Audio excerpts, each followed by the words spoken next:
Morning praise lord, welcome to this video. கடவுள் வந்துட்டு போயிட்டு இருக்கணும், ரெண்டாம் வருகை முடிஞ்சிடுச்சு அப்படியெல்லாம் அவநம்பிக்கையாக சபைகளில் கூட பேசுகிறாங்க. கடவுள் வந்துட்டாரா இல்லையாங்கிறது இன்னும் எனக்கு தெரியல. பட் 666 அப்படின்ற நபர் எனக்கு தெரியும். ஏன்னா அவருடைய தலையிலேயே 666 அப்படின்ட்டு எழுதப்பட்டிருக்கு. அது பல பேர் பார்த்துருக்காங்க. அந்த நபர் 666 அப்படின்னா அந்த மனுஷன் ஆவியில் குறைவுள்ளவன், மாம்சத்தில் குறைவுள்ளவன், ஆத்மாவில் குறைவுள்ளவன். அதனால தான் 7ங்கிறது பரிபூர்ண நம்பர், 6ங்கிறது குறைவான எண்ணம் இருக்குது அப்படின்ட்டு எங்கள் சபையில் எல்டர்ஸ் சொல்லி கொடுத்துருக்காங்க. அது இந்த நபர்கிட்டையும் நான் பார்த்துருக்கேன். ஏன்னா அவர் சரீரத்தில் குறைவுள்ளவராக இருக்கார். பார்த்தாலே நம்ம சொல்ல முடியும்.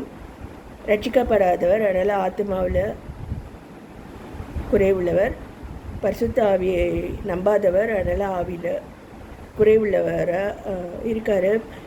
என்னை போன்ற தேவனுடைய பிள்ளைகளை மிகவும் வெறுக்கிறாரு. ஏதோ ஒரு காரணத்தினால பழி வாங்கணும் அல்லது இவங்களை ஒழிச்சு கட்டணும் அப்படின்ட்டு முழுமூச்சாக அந்த ஆத்மா இறங்கியிருக்கு. அதாவது என்னை வச்சு ஸ்டேட் கவர்மெண்ட், சென்ட்ரல் கவர்மெண்ட் முடிஞ்சால் கடவுளையே நான் கொஸ்டின் பண்ணுவேன் அப்படி சொல்லிட்டு எழும்பி நிற்கிது இந்த ஆத்மா. அதாவது ஸ்டேட் கவர்மெண்ட் சரியான படி ஒர்க்கர்ஸ்க்கு பே பண்ணுறது இல்லையாம்மா. அதனால் நான் என்னுடைய மனைவியையும் என்னுடைய பிள்ளையும் நான் விற்று தான் நான் காசு சம்பாதிக்க வேண்டியிருக்கு அப்படின்னு ஸ்டேட் கவர்மெண்ட்டை கொஷின் பண்ணதான். ரெண்டாவது சென்ட்ரல் கவர்மெண்ட்டு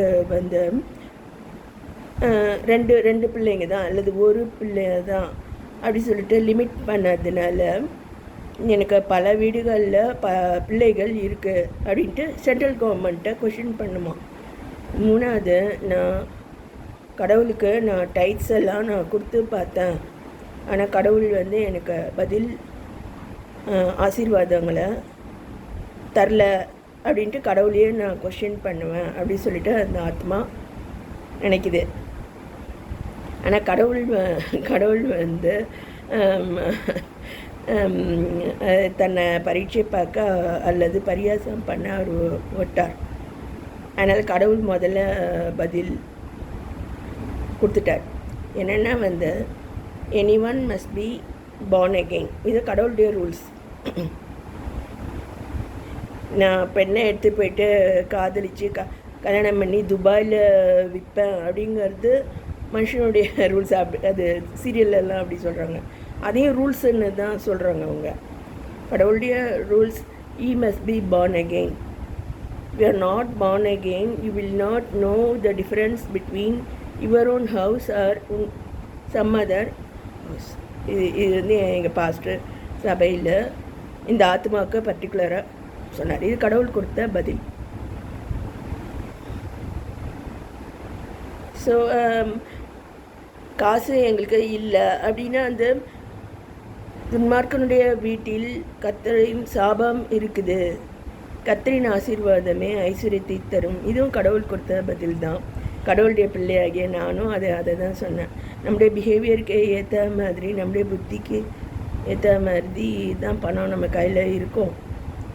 அப்படி இல்லைன்னா பணம் இல்லாமல் தான் இருக்கும் அப்படி சொல்லிட்டு நானும் பர்டிகுலர் ஆத்மாவுக்கு நான் பதில் சொல்லிட்டேன். இது பல வீடியோஸ்லேயும் நான் சொல்லியிருக்கேன். 2 பிள்ளைங்க தான் இருக்கணும் அப்படின்றதுக்கும் நான் பல வீடியோஸில் பதில் சொல்லியிருக்கிறேன்.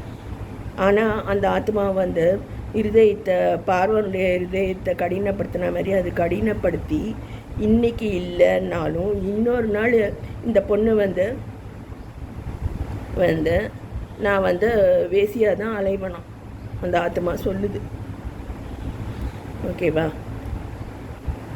அதுமாரி இருதயத்தை கடினப்படுத்தி வெள்ளூர் டவுன் ஹாலில் என்னை வந்து ஷோவாக நிறுத்துமா, கோயம்புத்தூர் டவுன் ஹாலு இல்லை துபாய் ஏதோ ஷோவாக என்னை கொண்டு போய் அந்த ஆத்மா நிறுத்துமா. அது வந்து அப்படி ஒரு துணிகரம் கொண்டு இருதயத்தை கடினப்படுத்தின 6 ஆத்மா இருக்குது. கடவுளுடைய வார்த்தைகள் வந்து பொய்யல்ல.